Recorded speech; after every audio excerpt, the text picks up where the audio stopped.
اعوذ باللہ من الشیطان الرجیم۔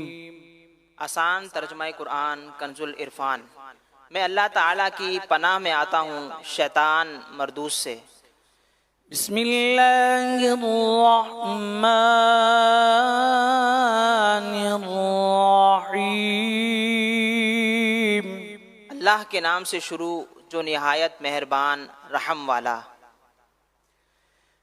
ثلۃ من الاولین وثلۃ من الاخرین۔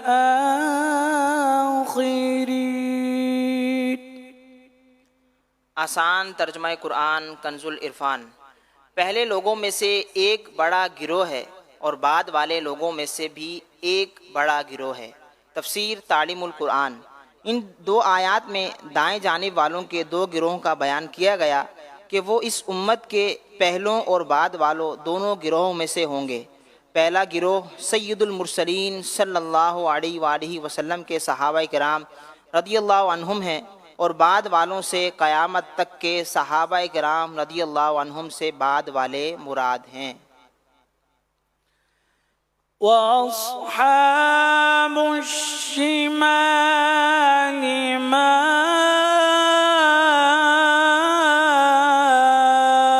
أَصْحَابُ الشِّمَالِ۔ آسان ترجمہ قرآن کنز العرفان۔ اور بائیں جانب والے کیا بائیں جانب والے ہیں؟ تفسیر تعلیم القرآن۔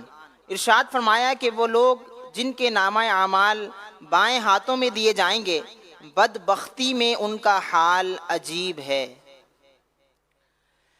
فی سموم وحمیم وظل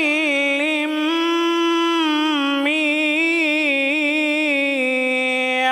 یحموم لا بارد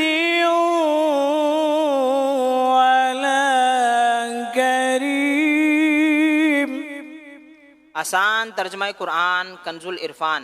شدید گرم ہوا اور کھولتے پانی میں ہوں گے، اور شدید سیاہ دھوئیں کے سائے میں ہوں گے، جو سایہ نہ ٹھنڈا ہوگا اور نہ آرام بخش۔ تفسیر تعلیم القرآن۔ ان تین آیات میں بائیں جانب والوں کے عذاب بیان فرمائے گئے۔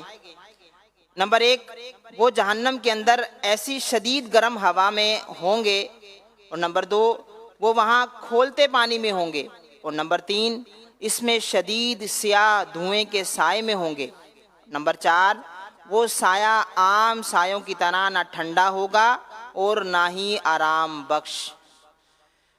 انہم كانوا قبل ذلك مترفين وكانوا يصرون على الحنث العظيم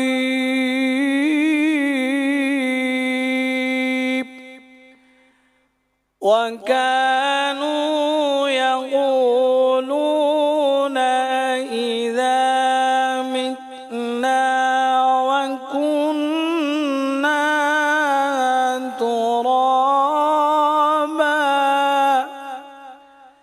وكنا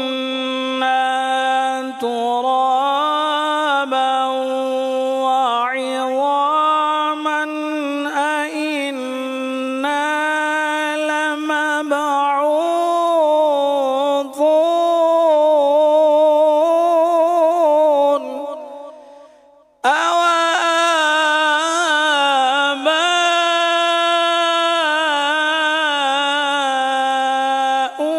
الأولون۔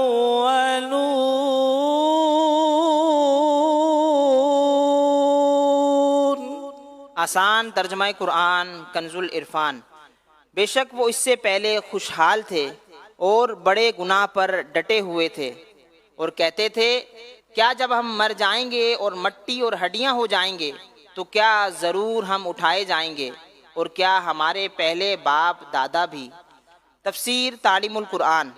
ان چار آیات کا خلاصہ یہ ہے کہ بے شک دائیں جانب والے اس عذاب سے پہلے دنیا کے اندر کھانے پینے، اچھی رہائش وغیرہ نعمتوں سے خوشحال تھے، اور وہ شرک جیسے بڑے گناہ پر ڈٹے ہوئے تھے، اور سرکشی اور عناد کی وجہ سے یہ کہتے تھے کیا جب ہم مر جائیں گے اور ہم ہڈیاں ہو کر رہ جائیں گے تو کیا ضرور ہم زندہ کر کے اٹھائے جائیں گے، یا کیا ہمارے پہلے باپ دادا بھی زندہ کر کے اٹھائے جائیں گے۔ درس آیت نمبر 46 میں بائیں جانب والے کے جہنم کے عذاب کا حقدار ہونے کی ایک وجہ یہ بیان کی گئی کہ وہ بڑے گناہ پر ڈٹے ہوئے تھے۔ اس سے معلوم ہوا کہ گناہ پر اصرار ایسی خطرناک چیز ہے جس کے انجام کے طور پر بندے کا ایمان مکمل طور پر سلب ہو سکتا اور اس کا خاتمہ کفر کی حالت میں ہو سکتا ہے۔ لہٰذا ہر مسلمان کو چاہیے کہ گناہوں پر قائم رہنا چھوڑ دے اور گزشتہ گناہوں پر سچے دل سے نادم ہو کر توبہ۔ صدق اللہ